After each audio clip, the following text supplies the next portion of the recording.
سورہ جن، اس میں اللہ تعالیٰ نے جنات کی تبلیغ کا تذکرہ کیا ہے. ہوا یہ تھا کہ رسول اللہ صلی اللہ علیہ وسلم قرآن مجید کی تلاوت فرما رہے تھے تہجد میں. مسجد جن وہاں مکہ میں موجود بھی ہے. تو جنات کا ایک وفد وہاں سے گزرا. انہوں نے جب قرآن سنا تو بڑے حیران ہوئے. یہ تو بالکل ویسا کلام ہے جیسا موسیٰ علیہ السلام پر نازل ہوئی تھی تورات اور حضرت عیسیٰ پہ انجیل. یہ تو بالکل ویسا کلام ہے. یعنی ان کو اندازہ ہوا کہ یہ پیغمبر ہیں. وہ ہو سکتا ہے جن بھی پڑھے لکھے ہوں، یعنی اہل کتاب میں سے ہوں. تو وہ اچھا اس میں توحید کا بیان بھی تھا. تو وہ جنات جا کے اپنی قوم کو تبلیغ کرنے لگے. اچھا پھر ایک اور واقعہ یہ ہوا تھا کہ جنات جب آسمانوں پہ جاتے تو شہاب ثاقب کے ذریعے ان کا آسمانوں پہ داخلہ بند کر دیا گیا. تو یہ خبر بھی جنات میں پھیل گئی کہ پہلے ہم جاتے تھے کچھ نہیں ہوتا تھا، اب جانا روک دیا جا رہا ہے. یہ جو شہاب ثاقب ہوتے ہیں نا، چنگاریاں، اس پہ سائنسدان اعتراض کرتے ہیں یہ تو ویسی رگڑ لگنے سے وہ یعنی ستاروں کی ایک ٹکڑے، سیاروں کے ٹکڑے ٹوٹتے ہیں، رگڑ لگنے سے یہ ہوتا ہے. تو یہ کوئی اسلام کے منافی نہیں ہے. اللہ تعالیٰ کسی جن کو مار سکتے ہیں، اس کے فرشتے کسی جن کو مار سکتے ہیں اس کے ذریعے، رگڑ بھی لگے اور وہ جل بھی جائے اور جن بھی مر جائے. تو اس میں کون سا کوئی وہ ہمیں جن تھوڑی نظر آ رہا ہے، ہمیں تو وہ شہاب ثاقب جاتا ہوا نظر آ رہا ہے. اور یہ بھی ضروری نہیں ہے کہ جب بھی شہاب ثاقب ٹوٹے تو کوئی جن ہی مر رہا ہو. اس سے اتفاقی حادثہ بھی ہو سکتا ہے. یہ تو اسلام نے یہ نہیں کہا کہ جب بھی آسمان پہ آپ کو رگڑتا ہوا ستارے کا ٹکڑا نظر آئے گا تو وہ جن ہی ہے جس کے پیچھے جا رہا ہے. وہ بعض دفعہ ایسے ہوتا ہے کہ جنات کا تعاقب ہوتا ہے اس کے ذریعے. تو یہ نبی کے دور میں ہوا. اور اس کی دلیل یہ ہے کہ جب قرآن کی آیتیں نازل ہوئی نا کہ جنات نے کہا کہ ہم جب جاتے ہیں تو شہاب ثاقب آتا ہے، تو اس پر کسی مشرک نے اعتراض نہیں کیا کہ یہ تو پہلے بھی آ رہے تھے، اب تھوڑی آ رہے ہیں، کوئی نیا واقعہ تھوڑی ہے، یہ تو پہلے بھی آ رہے ہیں. تو جنات نے یہ کہا کہ ہم نے دیکھا ہے کہ ہمارا اوپر داخلہ بھی کیا ہو گیا، منع ہو گیا. تو دنیا میں کوئی بڑا واقعہ ہوا تو واقعہ انہوں نے دیکھا کہ بھائی یہ قرآن نازل ہو رہا ہے اور یہ کوئی دنیا میں نیا مذہب آیا ہے اور یہ پیغمبر ہیں. تو انہوں نے جا کے اپنی قوم کو تبلیغ کی، جس کا سورہ جن میں تذکرہ ہے. تو تبلیغ میں انہوں نے یہ الفاظ کیے کہ وَأَنَّا لَمَسْنَا السَّمَاءَ فَوَجَدْنَاهَا مُلِئَتْ حَرَسًا شَدِيدًا وَشُهُبًا. ہم پہلے کی طرح جب آسمانوں پہ جاتے ہیں تو ہم اس میں پہرے دیکھ رہے ہیں اور شہاب ہے، پتھر ہے جن سے ہمارا تعاقب ہو رہا ہے. تو یہ کچھ کام ہوا ہے. آگے کیا کہتے ہیں؟ اِنَّا لَا نَدْرِي، ہمیں نہیں پتا. یہ جو دنیا میں عجیب سا کام ہوا ہے نا، لا ندری، ہمیں معلوم نہیں ہے. اشر ارید بمن فی الارض، کہ جو لوگ زمین میں رہتے ہیں ان کے ساتھ برائی یعنی شر کا ارادہ کیا گیا ہے. ام اراد بہم ربہم رشدا، یا اہل زمین کے جو رب ہیں اس رب نے ان کے ساتھ خیر کا ارادہ کیا ہے. آپ کا آئی کیو لیول اگر اچھا ہوتا تو مزہ آ جاتا. آپ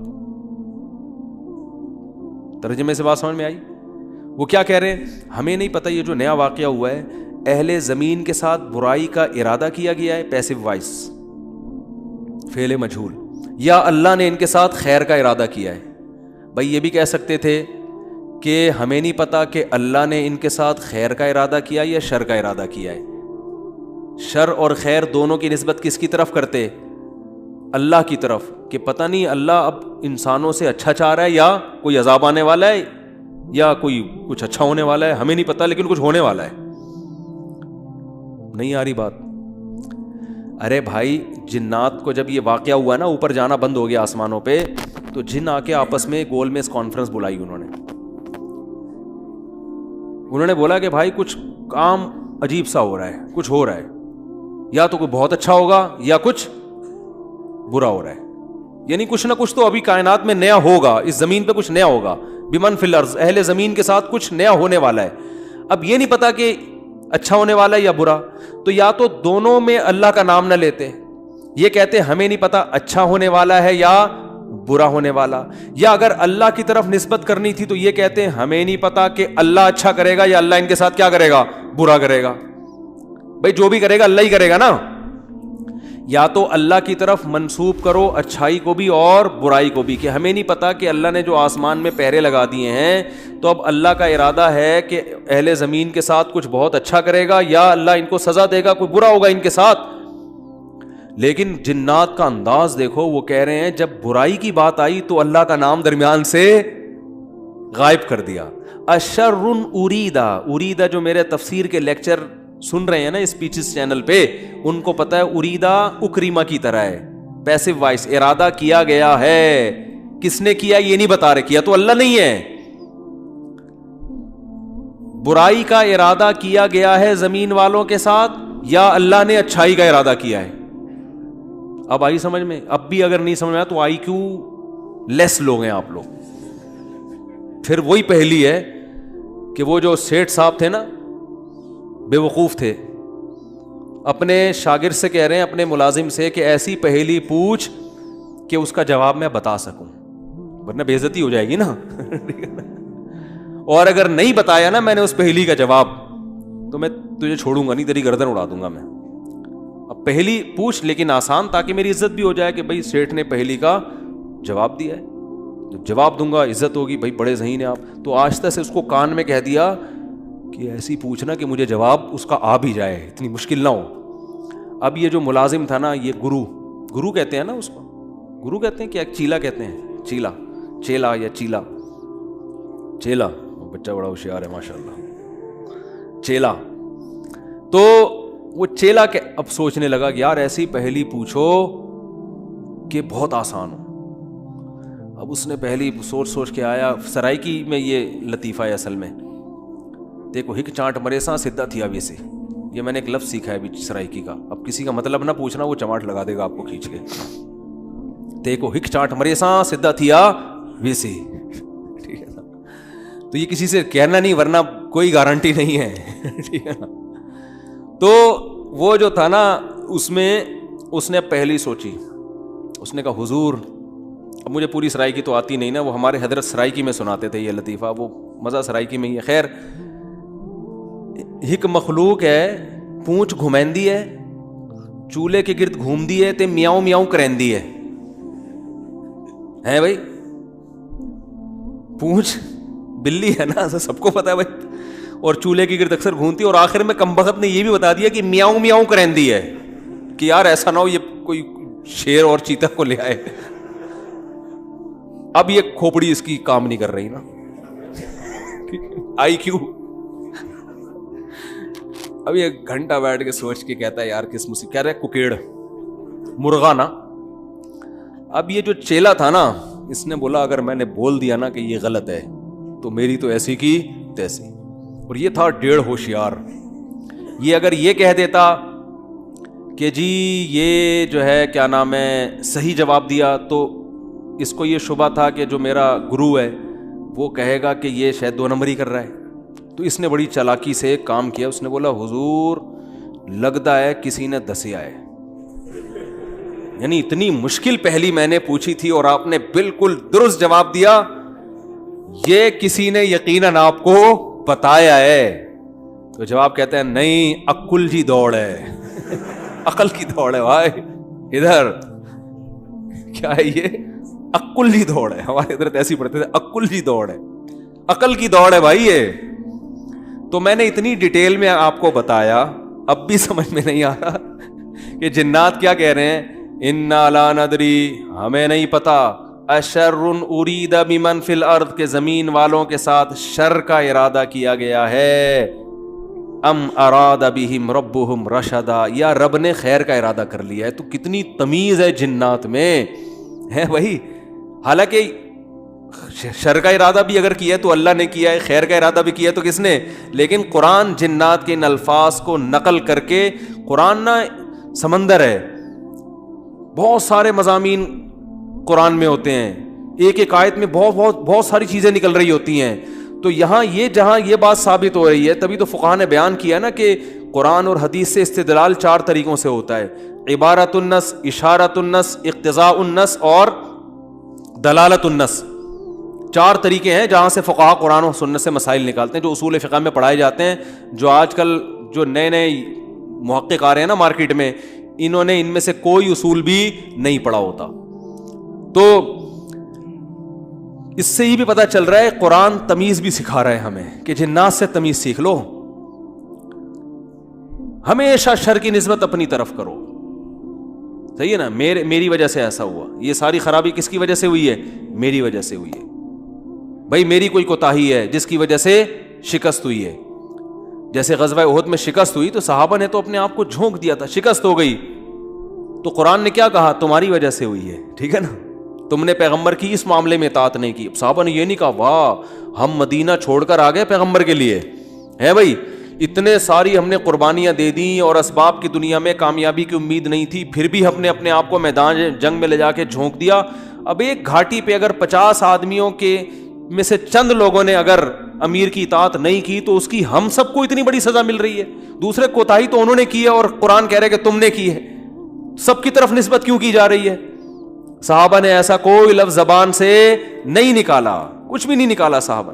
اے اللہ ہماری غلطی ہے, ہم استغفار کرتے ہیں, آئندہ یہ کوتاہی نہیں ہوگی. کیسا کامیابی کے اصول ہیں یہ.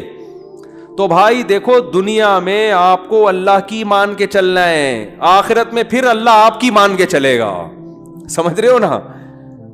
پھر آخرت میں اللہ کہے گا کہ وَلَكُمْ فِيهَا مَا تَشْتَهِي أَنفُسُكُمْ, تمہیں زبان سے نہیں بولنا پڑے گا, جو دل میں تمہارے خیال آئے گا نا, خواہش پیدا ہوگی, اس دل کی خواہشات کو اللہ وہاں پورا کرے گا. دنیا آزمائش کی جگہ ہے, پیڑے کھانے کی جگہ نہیں ہے, یہاں آزمائشیں ہیں. اور اگر کوئی آزمائش نہیں ہے تو یہ خود ایک آزمائش ہے.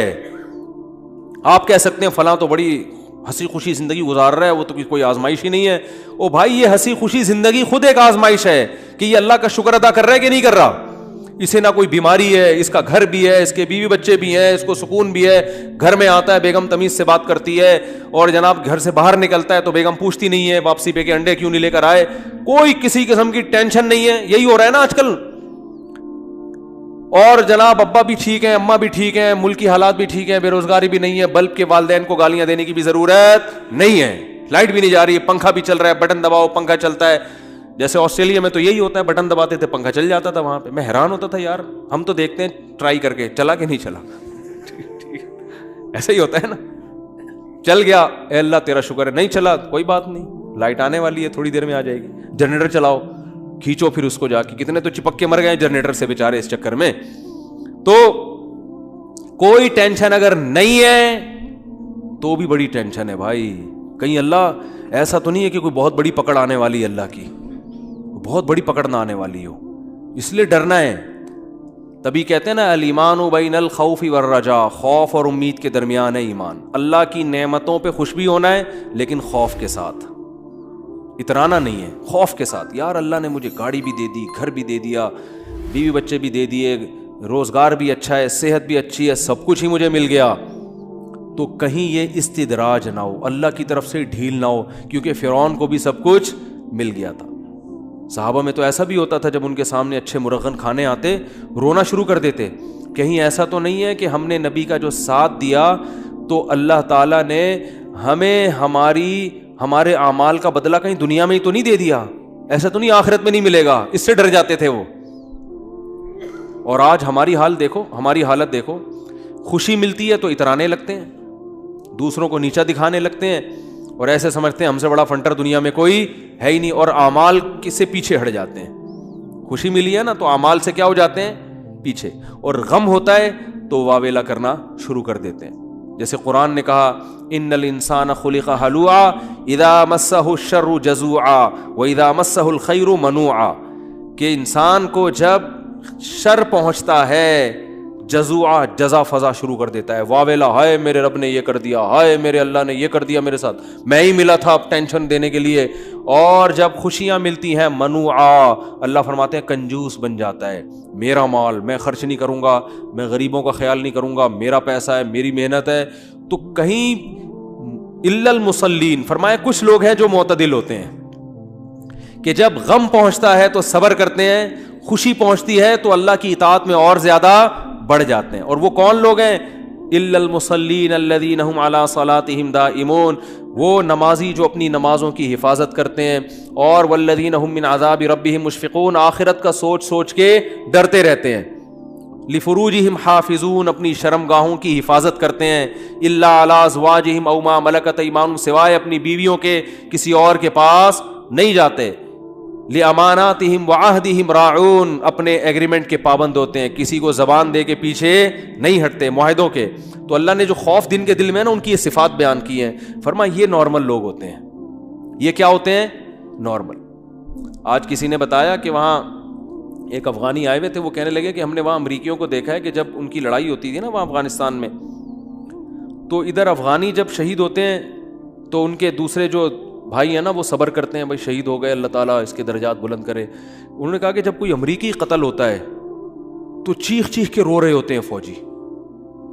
تو یہ ایک اسلام کا ایک صاف نظر آتا ہے کہ مسلمان غم کیسے جھیلتا ہے, اور جس کا آخرت پر ایمان نہیں ہے, حالانکہ ان کی فوج میں موٹیویشنل اسپیکر بہت ہوتے ہیں جو ان کو موٹیویٹ کرتے رہتے ہیں ملک, لیکن وہ کہتے ہیں ذرا سا زخم ہوتا ہے ایسا چیختے ہیں. ہمارے ہاں بچے بھی ایسے نہیں روتے جیسے فوجی رو رہے ہوتے ہیں, ایسا چیخ رہے ہوتے ہیں اور ایسا ایک دوسرے کے گلے مل رہے ہوتے ہیں, یار تیری ٹانگ ٹوٹ گئی, ہاں ہاں ہاں. وہ تو ایسے کئی لوگوں نے بتایا جو بھی آتے رہتے ہیں نا وہاں سے, آنا جو افغانی تو آتے ہیں یہاں تجارت کے لیے, تو کہتے ہیں ہم جب دیکھتے ہیں نا اس طرح کہیں لڑائی ہو رہی ہو افغانیوں میں اور ان میں جو آپس میں لڑائی ہو رہی ہے, تو اس میں یہ منظر ہمیں دیکھنے کو ملتا ہے کہ وہ چیخ رہے ہوتے ہیں اور جب ان کے زخم ہوتے ہیں تو کچھ بھی نہیں, آرام سے بیٹھے ہوئے, تھوڑا کرا رہے ہیں بس, اور کچھ نہیں. یہی حال میتوں پہ بھی ہے. آپ دیکھ لو, دیندار اگر واقعی دیندار ہے وہ میت پہ چیخو پکار نہیں کرتے.